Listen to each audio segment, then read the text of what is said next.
Greetings to Dr. Rafida. My name is Gilbert Ganing Anak with the student matrix number of 99041 for the course of SSP2024 Malaysian Legal System. I would like to talk about the online investments front as my assignment 3 individual reflections. When it comes to what is online investment fraud, it actually involves about the usage of the internet to cheat and even to deceive the victims into giving up certain amount of money and personal information. And at the same time, this offense could fall under the section 420 of the Penal Code and section 233 of the Communication and Multimedia Act 1998. Now, I'd like to talk about the real case of the online investment fraud, which is Cebu Civil Servant loses over 600,000 ringgit Malaysia in online investment scam that took place on through this Facebook and WhatsApp on the date of 19 April 2025. And she's being scammed through the investment scheme that being introduced by the syndicate called the SGI Horizontal.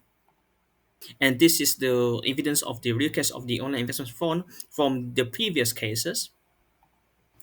And this is my personal observation, which is my own point of view, whereby I did being invited into a small group, which is Smart Amana Investment, which is a fake group whereby they provide fake evidence of gaining lucrative profit through the committing amount certain amount of trading through the Telegram message on the date of 17 April 2025. And this is my evidence whereby they provide lucrative trading offers and also guarantee returns as well as giving fake evidence of gaining profit so that they can act out as being one of the person that being benefit the most from this front. Now I want to talk about a related article about the online investment fraud, which is about the cryptocurrency actually. And when it comes to the cryptocurrency investment scams on the Bitcoin talk, often use the Ponzi tactics, whereby they'll use the new person money to buy or to pay the earlier investors. And at the same time, the scammers also promise a high guarantee returns to lure the victims so that they will be very excited to invest and thinking that they cannot lose. And when it comes to the keywords and the scam styles, they are shifted over the past few years. For example, in the year during the COVID-19 pandemic, some scammers using and taking advantage of the empathy from the victim so that they gain money and also they gain profit.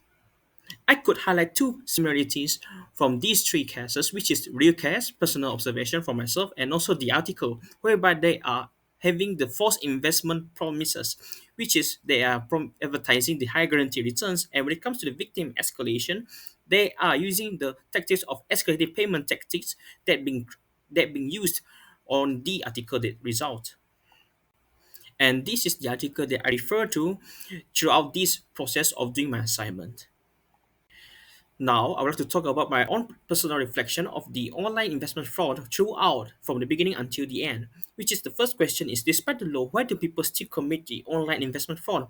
And for me, I believe that it is driven by the greed and the desire for them to get a very easy and fast profits, and not to mention that they feel that the technology, which is for example like social media and crypto wallets, gives them a very safe place to hide.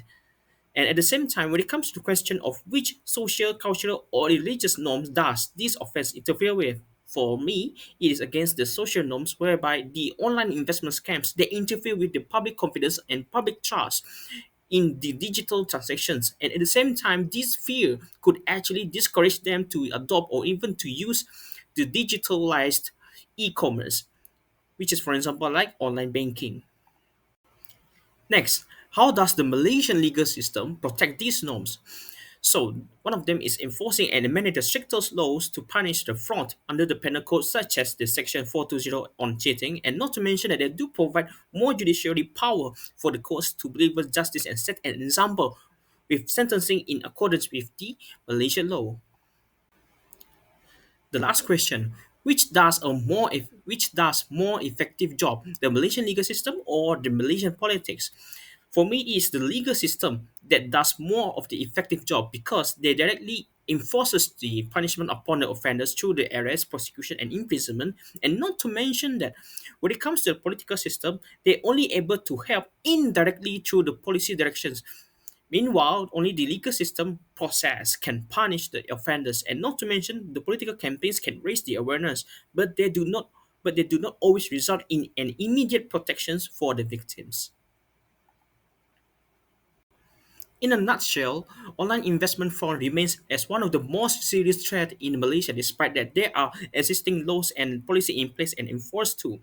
So, public awareness and IT e-commerce digital literacy are very vital, and they need to be used and also being aware of by the community themselves, so that they could protect themselves, especially for the public trust in the society, and to ensure the people among them are safe to do the investing online.